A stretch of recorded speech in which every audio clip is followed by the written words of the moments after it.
वंदे पुरुषोत्तमम।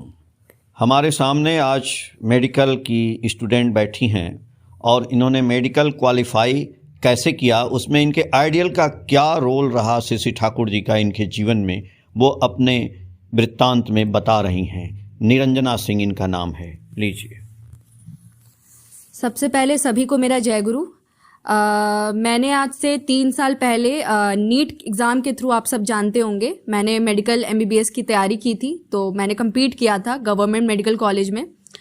तो सबसे पहले तो मैं ये कहना चाहूँगी कि ये मुझे बहुत तुरंत नहीं मिला, और ना मेरी बुद्धि बहुत शार्प थी, ना मेरा ब्रेन शार्प था कि मैं अपने कम टाइम दे के सब कुछ, कम मेहनत करके मैंने सब निकाला है।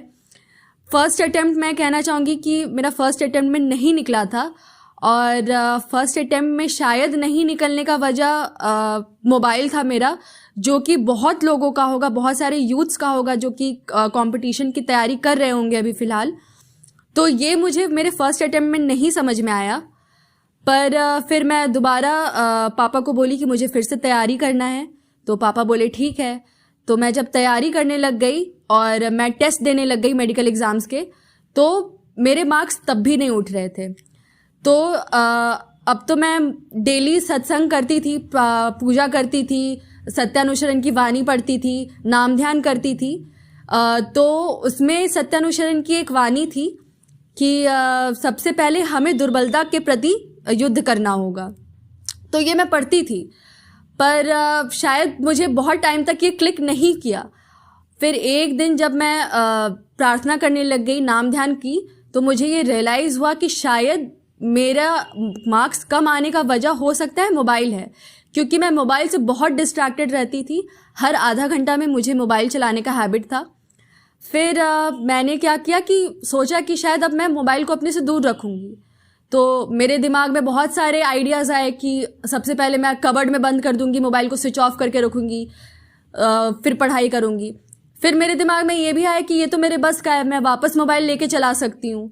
फिर सोची कि मोबाइल से सारे बैटरी, सिम, ये सब निकाल देती हूँ। फिर मुझे लगा कि अब तो मैं वो भी उसको वापस से जोड़ के वापस यूज़ कर लूँगी। तब मुझे लगा कि अब जो है मुझे मोबाइल को अपने से दूर रखना होगा, और मतलब मुझे अब ये एंड्रॉयड फ़ोन नहीं चाहिए। तो मैंने क्या किया, मैंने एंड्रॉयड फ़ोन तोड़ दिया, जो कि शायद मुझे 1-2 दिन बहुत अफसोस हुआ कि मैंने क्यों तोड़ा। शायद मैंने गलत डिसीजन ले लिया। मुझे लग रहा था कि मैं तो मोबाइल चलाती थी, क्या इतना पैसा बर्बाद कर दिया मैंने मम्मी पापा का। पर ठीक है, मैंने सोचा कि चलो पढ़ाई करते, बाद में देखा जाएगा। मैंने मम्मी पापा को भी नहीं बताया, और मैं धीरे धीरे फिर पढ़ने लग गई, और मैं देखी कि मेरा कंसंट्रेशन भी पहले से बहुत बढ़ने लग गया। और जब टेस्ट आने लग गए तो जाहिर सा बात है मेरे मार्क्स उठने लग गए। तब मुझे रियलाइज़ हुआ कि शायद हाँ, मैंने ये मोबाइल को अपने लाइफ से हटा के बहुत बड़ा और बहुत अच्छा डिसीजन लिया। और तब मैंने मम्मी पापा को भी बताया, और इसी तरह मेरे मार्क्स बढ़ते चले गए। और फिर नीट एग्ज़ाम में भी मैंने बहुत अच्छा स्कोर किया, इसलिए मैं गवर्नमेंट मेडिकल कॉलेज में हूँ।